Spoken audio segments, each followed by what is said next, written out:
ಬೆಂಗಳೂರಿನಲ್ಲಿ ಟನಲ್ ನಿರ್ಮಾಣ ಮಾಡೋದಕ್ಕೆ ಬಹಳ ವಿರೋಧ ವ್ಯಕ್ತವಾಗಿದೆ. ಆದರೆ ಟನಲ್ ನಿರ್ಮಾಣ ಮಾಡೋದ್ರಿಂದ ಯಾವ ರೀತಿಯ ಸಮಸ್ಯೆ ಆಗತ್ತೆ ಅಂತ ಚಿಂತಕರಾಗಿರುವಂತ ಕೃಷ್ಣ ಬಿ ಮರೆಂಕ ಅವರು ಜಿ ಕನ್ನಡ ನ್ಯೂಸ್ ಜೊತೆ ತಿಳಿಸಿದ್ದಾರೆ. ಏನು ಹೇಳಿದ್ದಾರೆ ಕೇಳೋಣ ಬನ್ನಿ.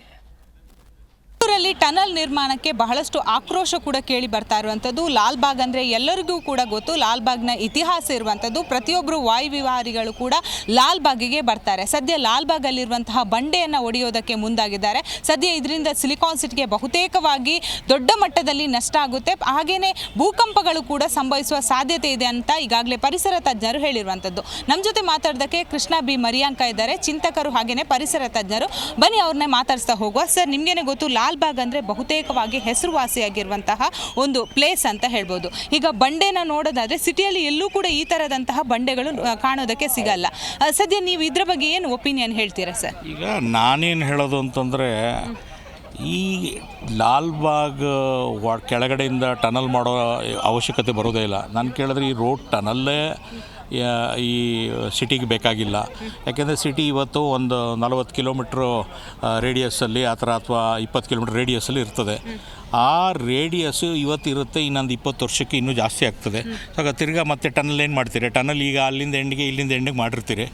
ಆ ಟನಲ್ಲು ನಿಮಗೆ ಮುಂದೆ ಇನ್ನೂ ಎಕ್ಸ್ಟೆಂಡ್ ಮಾಡಬೇಕಾಗುತ್ತೆ. ಇನ್ಸ್ಟೆಡ್ ಅದ್ರ ಬದಲು ಈಗ 250 ಕೋಟಿ ಅಲ್ಲಿ 1 ಕಿಲೋಮೀಟ್ರ್ ನೀವು ಮೆಟ್ರೋನ ಕೊರಿಬೋದು. ಇದು ಆ ಮೆಟ್ರೋ ಮಾಡಿದರೆ ತಮಗೆ ಅನುಕೂಲನಾ, ಈ ರೋಡ್ ಟನಲ್ ಸಹ ಅನುಕೂಲನಾ?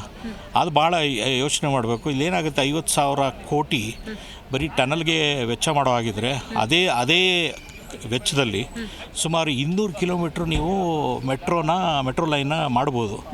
And it will benefit better. ನಾನು ಕೇಳಿದ್ರೆ ನೀವು ರೋಡ್ ಟನಲ್ನ ಇಷ್ಟೊಂದು ಪರಿಸರ ಹಾನಿ ಮಾಡಿಕೊಂಡು ಲಾಲ್ಬಾಗ್ ಕೆಳಗೆ ಟನಲ್ನ ಕೊರಿಯುವಂಥ ಪರಿಸ್ಥಿತಿ ಬೇಕಾಗಿಲ್ಲ ನಮಗೆ.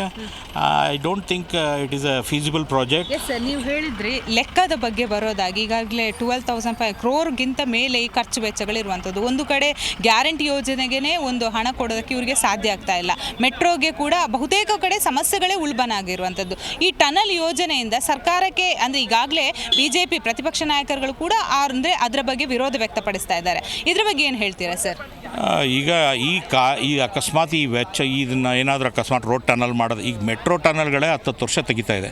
ಬರೀ ಮೆಟ್ರೋನ ಕನ್ಸ್ಟ್ರಕ್ಷನ್ ಮಾಡಿ ಎಂಡ್ ಪಾಯಿಂಟ್ ಕೊಡೋದ್ರಿಂದ ಸುಮಾರು 5 ರಿಂದ 10 ವರ್ಷ ಬೇಕಾಗ್ತಾ ಇದೆ.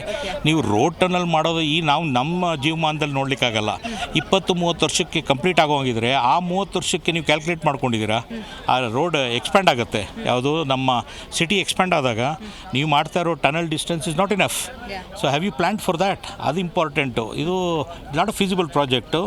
ಆ್ಯಂಡ್ ಇದು ಪರಿಸರಕ್ಕೂ ಹಾನಿ. ಈ ಕಾಲದಲ್ಲಿ ಅದನ್ನು you can't realise the project.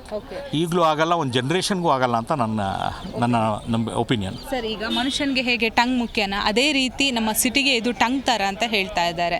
So ನೀವು ಸರ್ಕಾರಕ್ಕೆ ಏನು ಕಿವಿ ಮಾತು ಹೇಳ್ತೀರಾ? ಈಗ ನೀವು ಏನು ಬೇಕಾದರೂ ಮಾಡಿ, ಇರೋದು ಎಲ್ಲೋ ಒಂದು ನಾನು DK ಶಿವಕುಮಾರ್ ಅವರು ಒಂದು ಸಲ GBA ಮಾಡಿದಾಗ ಒಂದು ಸುಮಾರು 5 ಲಾಲ್ಬಾಗ್ ಥರ, 5 ಕಬ್ಬನ್ ಪಾರ್ಕ್ ಥರ ಮತ್ತು ಬೇರೆನ ಕಟ್ತೀವಿ ಅಂತೇಳಿ. ಅದು ಕಟ್ಟೋದೇನು ತಮಾಷೆನ? ಲಾಲ್ಬಾಗನ 300 ಇಯರ್ಸ್ ಹೆರಿಟೇಜ್ ಇದೆ. ಇದಕ್ಕೆ 300 ವರ್ಷದ ಮೇಲ್ಗಡೆಯಿಂದ ಹೆರಿಟೇಜ್ ಇದೆ. ಇದನ್ನು ಕಟ್ಟೋಕ್ಕಾಗತ್ತೆ, ಈ ಥರ ಪಾರ್ಕ್ಗಳನ್ನ ಮಾಡೋಕ್ಕಾಗತ್ತೆ. ಬೊಟಾನಿಕಲ್ ಗಾರ್ಡನ್ ಇದಾಗಲಿ, ಕಬ್ಬನ್ ಪಾರ್ಕ್ ಆಗಲಿ ಮಾಡಲಿಕ್ಕಾಗಲ್ಲ. ಲಂಚ್ ಸ್ಪೇಸಸ್ಸು ಲಿಮಿಟೆಡ್ ಎಕ್ಸ್ಪ್ಯಾನ್ಷನ್ಗೆ ಮಾತ್ರ ಸಾಧ್ಯ ಇರ್ತದೆ. It is not a sustainable project. It is not worth while ನಾನು ಕೇಳಿದ್ರೆ. ನೋಡಿದ್ರಲ್ಲ, ಬಹಳಷ್ಟು ವಿಚಾರಗಳನ್ನು ಹೇಳಿದರು. ಅಂದರೆ ಈ ಪ್ರಾಜೆಕ್ಟ್ ಅನ್ನೋದು ಅಷ್ಟೊಂದು ವರ್ತ್ ಅಲ್ಲ ಅನ್ನೋದು ಕೃಷ್ಣ ಮರಿಯಾಂಕ ಅವರ ಅಭಿಪ್ರಾಯ ಆಗಿದೆ. ಬೆಂಗಳೂರಿನಿಂದ ಕ್ಯಾಮ್ರಾ ಪರ್ಸನ್ ನಾಗರಾಜ್ ಜೊತೆ ಭವ್ಯ ಸುನಿಲ್, ಜಿ ಕನ್ನಡ ನ್ಯೂಸ್.